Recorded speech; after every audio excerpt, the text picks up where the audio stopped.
You spoke to President Zelensky in this Zoom conversation. I know that Star Wars did come up. And of course, the parallel I think that you both realise, which is pretty stark actually, is that the themes of the Star Wars movies were always about good taking on evil and good ultimately triumphing.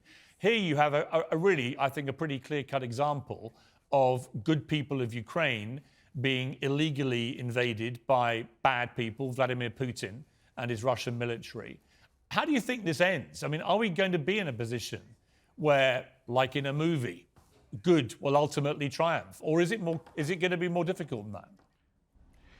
Well, it's impossible to say. I mean, everyone expected Ukraine to just roll over and give up. Instead, they've mounted this ferocious resistance, and they're making great strides. I pray that Putin finds some face-saving event to say, okay, I've accomplished what I wanted, and we're pulling out, because he's been humiliated, and that's not good for someone as aggressive as he is. Right. So I don't know. It's just terrible. Over 115 countries now have donated, not just to Army of Drones, but Zelensky appointed various ambassadors. I know Liev Schreiber's in charge of one aspect, Barbara Streisand another aspect, Imagine Dragons, the musical group, and they're all have their separate responsibilities. Mine being the Army of Drones. Well, I think it's brilliant. Honestly, I think when I was there, the resilience of the people of Ukraine was incredibly palpable. They don't want to give Putin an inch, and they are desperate for support and help from the rest of us in the West. And I think they'd be hugely appreciative, as I know Zelensky was, about what you've been doing and using your profile for doing that. So, yes. Really well done, and keep up that great work. And we'll certainly direct people from this show to work out how they can get involved too. I want to just pivot slightly to Twitter. Can I mention the? Yes. If I could, can I mention the website really quick? Of course. It's u24.gov, which is gov.ua/dronation. Great. u24.gov.ua/dronation. Well, Thank I will you be so able much. to. I will tweet that to my 8 million Twitter followers, which I passed this morning, Mark. Now, I've actually had a little spurt of followers in the last couple of weeks. You've had the opposite, and you're blaming Elon Musk. Yeah. No, I'm not. I just stated the fact that I lost over 6,000 in the first 3 days. It was weird. Then I gained them back and then some, and now I've fallen back another 10,000.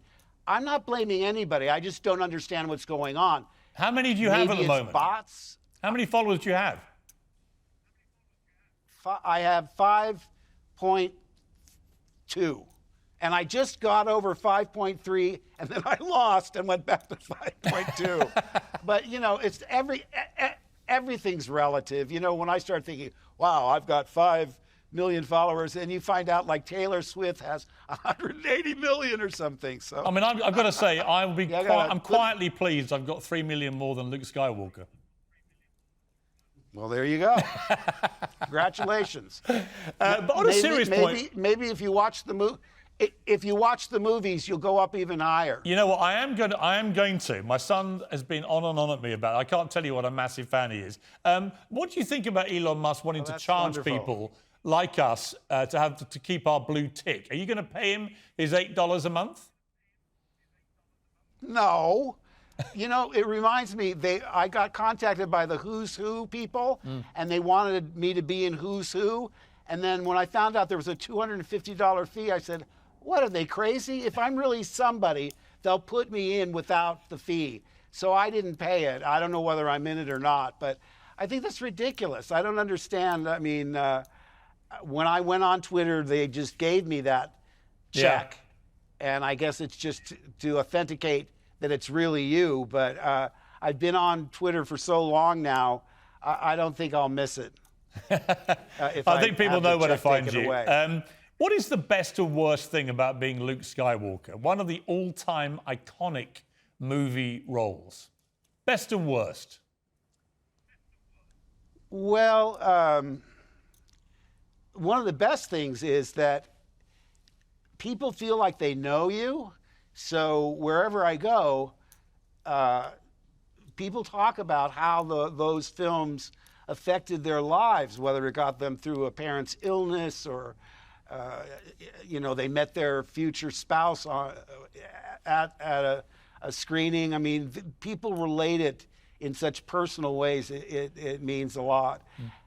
I don't know what the worst thing is. I guess it's because,